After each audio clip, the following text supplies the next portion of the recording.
October 2015, Hikaru Nakamura stood at the very peak of his powers.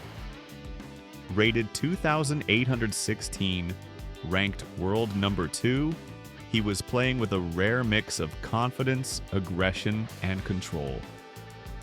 For almost a year, Hikaru had been climbing every rating list, gaining points relentlessly.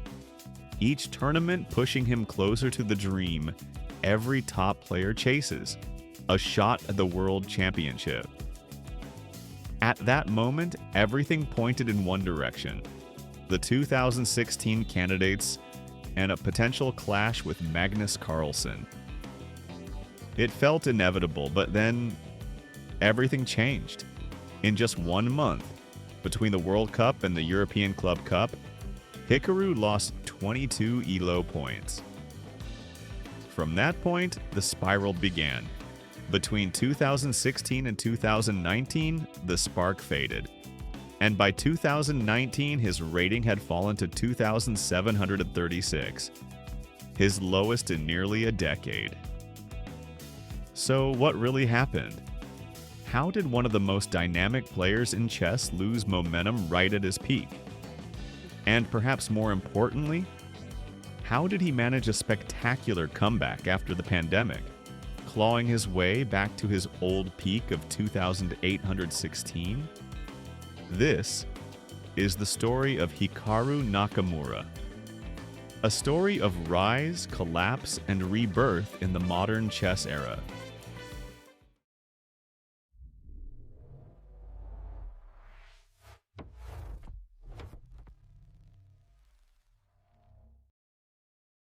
Hikaru Nakamura's rise to the chess elite began with the statement victory. At the Donostia San Sebastian tournament, he stunned the field, defeating legends like Anatoly Karpov, Maxime Vachier-Lagrave, and Paco Vallejo. That victory marked the beginning of a new chapter. By 2011, Nakamura had broken into the world's top 10 for the first time, a landmark for an American grandmaster in the modern era. In 2011, he started training with Garry Kasparov. Under Kasparov's guidance, Hikaru's game sharpened, his openings, his calculation, his confidence. And almost instantly the results followed. In January 2011, he triumphed at the Chorus Chess Tournament, finishing ahead of Anand, Carlsen, and Aronian. It was his breakout performance. The win catapulted Hikaru into the global spotlight, securing him invitations to super tournaments and pushing his world ranking to number 8. Just a few months later, in May 2011, he faced Ruslan Ponomariov in a 6-game match. After losing the first game, Hikaru fought back, winning the match 3.5 to 2.5, lifting his live rating to 2,777 and climbing to world number 6, his career best at that time. From there, Nakamura became a permanent fixture among the elite. Between 2011 and 2014, his rating hovered between 2,750 and 2,800, though tournament victories remained rare. But that changed in 2015. This was the year Hikaru rediscovered his winning touch, claiming titles at the Gibraltar Masters, Zurich Chess Challenge, the US Championship, and at a Grand Prix event, finishing second overall to qualify for the 2016 Candidates Tournament. Then came another highlight, Norway Chess 2015, where he delivered an excellent performance. By October 2015, his rating soared to 2,816, making him the world number 2, his highest peak. The world believed Hikaru Nakamura was finally poised for greatness. But that's not what happened in the coming few years.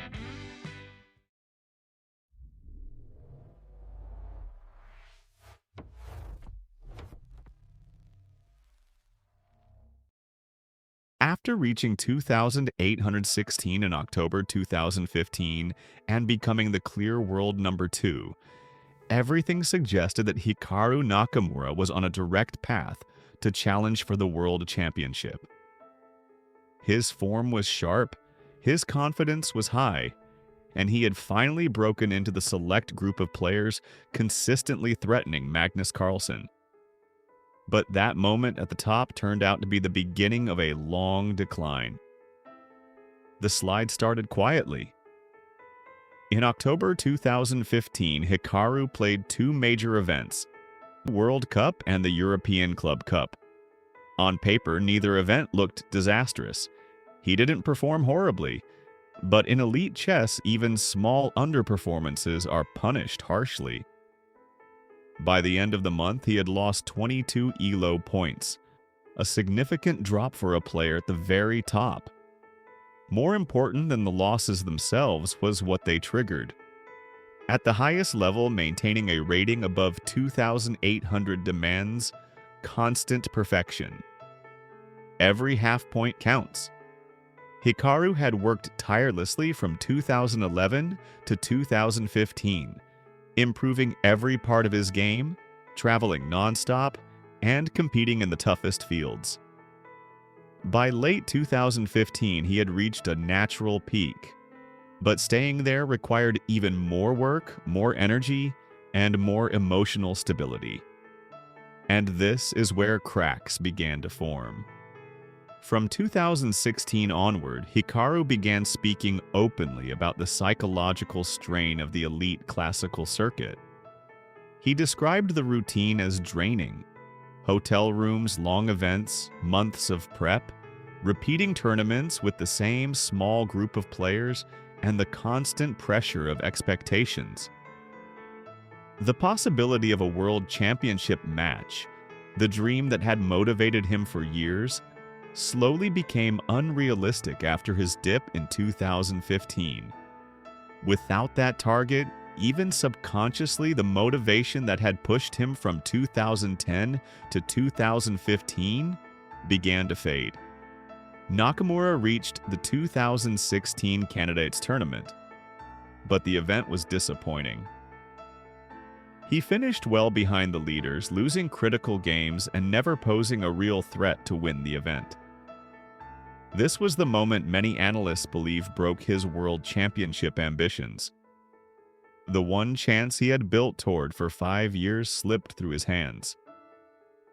After 2016, elite classical results continued to decline. He still had excellent performances in Rapid and Blitz. He remained one of the world's best faster time control players, but his classical stability vanished. The years between 2017 and 2019 were the hardest phase of his career. His classical rating hovered in the mid-2700s, strong but not world-class compared to his earlier peak. He rarely won elite tournaments, often finishing in the middle of the table. The spark in his classical play, the fearlessness, the confidence, the willingness to dive into chaos, seemed to disappear.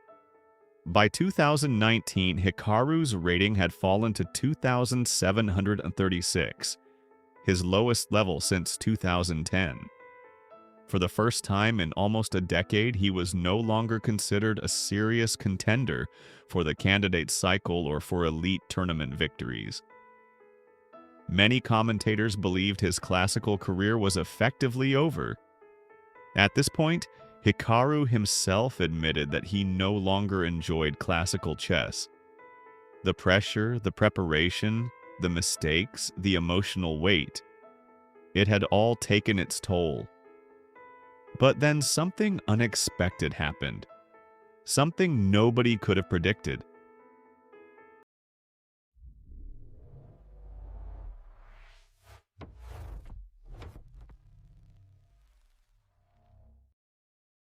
When the COVID-19 pandemic halted traditional over-the-board tournaments in early 2020, it disrupted the entire classical chess ecosystem. But for Hikaru Nakamura, this disruption became an opportunity, one that reshaped the second half of his career. For almost 10 years, Hikaru had lived the same cycle: train, travel, prepare, compete, repeat. The pandemic forced all of that to stop instantly. No hotel rooms, elite classical events, and no pressure to maintain a rating or prepare heavy opening files. This was the first real break Hikaru had taken since becoming a top player. And away from the stress of elite competition, he rediscovered something important. He still enjoyed chess, just not the version he had been playing. With in-person chess shut down, the entire world moved online. Platforms like chess.com experienced the largest growth in their history. Hikaru embraced this moment fully, beginning to stream on Twitch and competing in online tournaments almost daily.